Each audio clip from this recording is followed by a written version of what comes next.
Patrick Laine was quoted in a Finnish paper, Finnish sports website that I can't pronounce.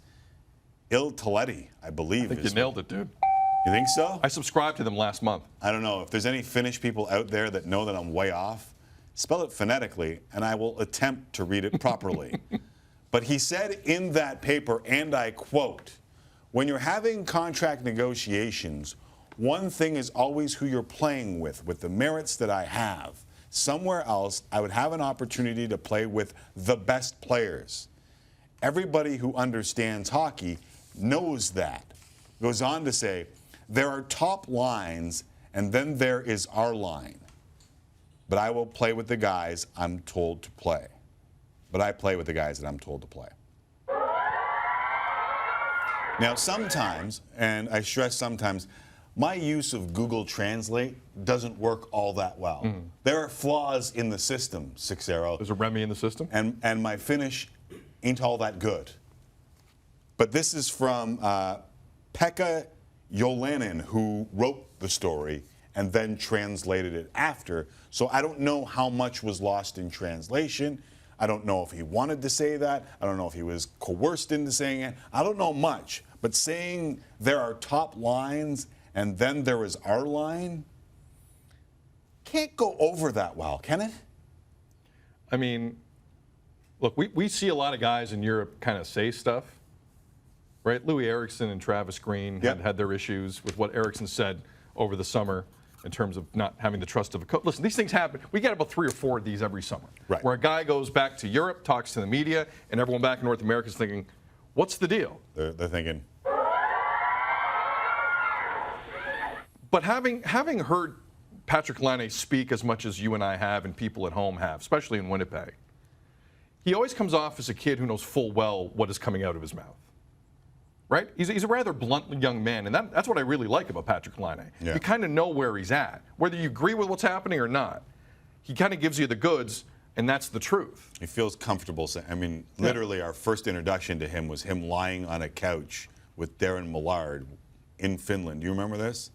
He did the interview, Darren Millard, and he was lying on the couch going into the draft. Yes. And he had the FaceTime. Well, It was rather seductive, wasn't it? Oh, yeah. It was kind of like this. Very sexy. Yeah. I'll Google it. That kind of quote would bother me if I'm a member of the Winnipeg Jets. If I'm, say, Brian Little.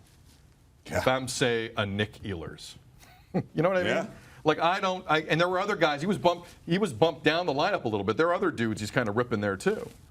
So when you're in a negotiation and you go there in terms of line mates, there is no way that goes over well in the room.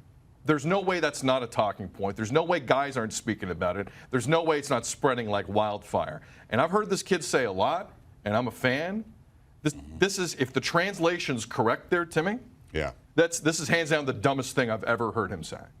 Hands down. It's not even close. Does this start the trade that ends up moving Patrick Laine from Winnipeg? Because I think that's what folks in Winnipeg are wondering.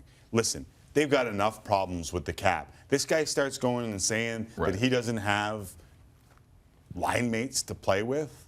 I mean, listen, I'll let Blake Wheeler handle it because I think he handled it pretty well. But I don't know that can go over very well. No matter what the translation, what the excuse, how he tries to cover it, I don't know if that goes over well. Here's Blake Wheeler, who, might I remind you, just did an interview where a bunch of people were suggesting that he wasn't a great leader in the room because of the way he handled the top line. Here's what Blake Wheeler had to say. You know, he's certainly one of our best players. You know, he spends a good deal of time with, you know, on that top unit, on the power play. You know, we're top 5 in the league the last couple of years, in big part of because of what Patty does. You know, I think he's a young kid that's certainly, you know, had a lot of success in 3 years. He's definitely not doing it by himself. I can guarantee you that. And you know, I think it's a great trait to have, to want more ice time, more playing time.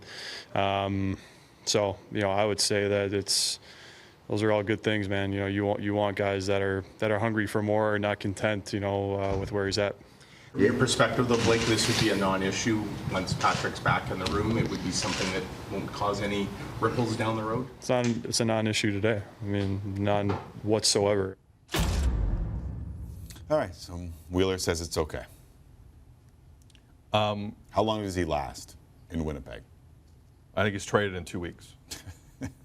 Didn't think I'd get that quick. of No, an I think answer. it's straight. I think Yeah, look, but I get it. we're now at the point where he's throwing stones from across the ocean at the organization and line mates. Okay. But guys understand he's frustrated too. Like Wheeler brought up a good point there. But if Like, they the- know he just wants to play hockey. But if this issue has been festering with leadership for longer than just this camp, we have a problem. Well, they brought in a couple of second-line centers, right? Correct. Again, I don't know where Kevin Cheveldayoff now has an impossible job. He has an impossible job because he's got to figure out the deal and he's got to smooth things out in the room. And Paul Maurice is playing a role in that too, obviously. But this is now on a couple of fronts a very delicate situation for Kevin Cheveldayoff. I don't want to toot my horn, but I found the video online. Of Patrick Laine back Patrick in the day. Laine, with Darren Dee Millard. This is the draft, Lard. Here we go. Refresh You guys my can memory watch here. it. So he's sitting there. and Oh, he's- look at that. He's lying on a couch. Look at that. Just looking I'm glorious. Patrick. I like long walks on the beach. It does look like the way you would FaceTime your homie. I'm no? a huge fan of The Notebook. Oh, you know what? that's Thank so you for that awesome. flashback, McAuliffe. I just wanted to smile at that. Shout out, D.